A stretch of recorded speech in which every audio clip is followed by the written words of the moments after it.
Having an offhand flick, also known as a thumb flick, has long been frowned upon by the large majority of coaches and trainers. However, I would argue that this distinction is not only wrong, but that having a thumb flick can be very beneficial if controlled properly. The reason that most players develop this habit is because when we are young, many of us are too weak to get the ball to the basket as coaches would want us to. So we end up flicking the ball with both hands. So for many, this becomes a habit that lasts. Contrary to popular opinion, this is not necessarily a bad thing.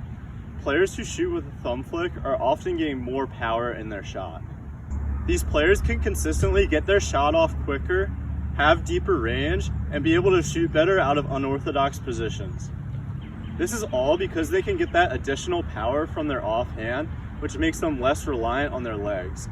Knowing this, it is no surprise that two of the greatest shooters in NBA history, Steph Curry and Reggie Miller, both shoot with a thumb flick.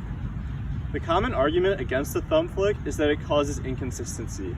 And to be fair, many players who do have a thumb flick struggle with inconsistency.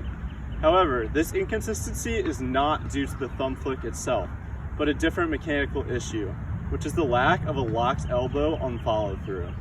Fully locking your elbow has two advantages. It gives you a little extra power, and it allows you to create consistency in your jumper.